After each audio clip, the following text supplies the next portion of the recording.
Renan, eu queria que você fizesse uma análise de Lula e uma análise de Bolsonaro. O Jair ou o Flávio? A família. Tá. Vamos lá. O Lula faz parte de um projeto que foi o maior, assim, ó, meu inimigo, tá? Inimigo histórico enquanto visão de mundo. Mas é o maior partido político da história do Brasil, que é o PT. E eu estudei muito o caso do PT. Estudei muito como eles se organizaram, como eles fizeram, porque eu pretendo ter o maior partido político já feito na história. O partido que eu fundei agora no final do ano passado, que é a Missão. E estudando, né, eles pegaram o espírito do tempo da época dos anos 60 e 70, eles tiraram a turma da Guerra Armada, foram para uma construção institucional, pegaram o movimento operário que havia em São Paulo, nas periferias das cidades, e tornaram o Lula uma espécie de ícone, e enquanto o partido pegou as classes médias, fizeram as primeiras campanhas com a classe média balançando bandeira e tal, e chegaram ao poder, entretanto, e erraram muito. Eles não entenderam que o espírito do tempo dos anos 70 passou. E esse é o problema. O mundo havia mudado. Em vez de eles focarem em reformas de competitividade que levasse o Brasil num caminho de crescimento igual a China teve nos anos 2000, 2010, o Brasil ficou só falando em direitos, aumento de gastos, projeto social, Bolsa Família. Só isso. Você é contra a Bolsa Família? Sou contra. A diferença do remédio pro veneno é a dose.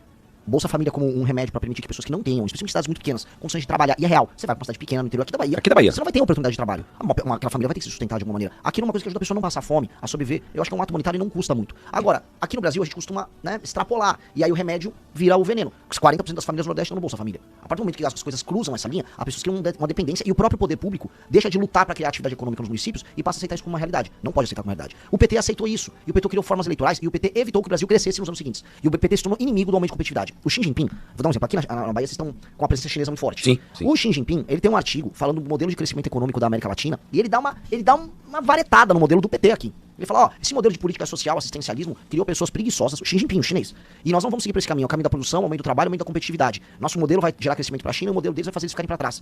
Este é o modelo que a China, aliado do PT, adotou. O modelo contrário do petismo. Então eu prefiro ouvir o Xi Jinping, hoje vi os chineses e falar, nós estamos do modelo dos chineses, muito trabalho, imposto baixo, leis trabalhistas flexíveis para você poder contratar e demitir pessoas, abrir e fechar empresas na maior facilidade, atrair investimento estrangeiro e fazer crescer economicamente. A gente aqui só fica falando, vamos distribuir, vamos aumentar direito. Distribuir o quê? Qual dinheiro? E qual direito você não consegue garantir? Então, o modelo petista deixou a gente quebrado nessa E o bolsonarista? O bolsonarismo... Vamos lá, Flávio e Jair Bolsonaro. Eles não têm sequer um projeto. Eles não têm nada, eles têm uma impressão. E eles repetem chavões. Então, o PT é um partido, tem uma estrutura, tinha um projeto que apresentava a visão de um tempo equivocado e o Brasil tá pagando o preço disso. O bolsonarismo é um culto à personalidade. Você pergunta, Flávio, me fala 5 projetos seus agora. Ele não tem a menor ideia do que ele vai falar. Não há ideia, não existe nada. Sério? É desesperador. Não tem nada. Não tem, eu conheço pessoas ao redor, não tem nada e não é pra ter nada. Porque é só sobre o culto à personalidade. É um culto vazio à personalidade. Ou seja, então ele é o pior que o PT, na sua ótica? Eles são diferentes. Eu sempre falo, você prefere pegar bola ou ser atropelado por uma carreta? Porque o PT, ele erra de maneira consistente, regular e pensada. Estudaram, leram e erraram. O Bolsonaro erra intuitivamente.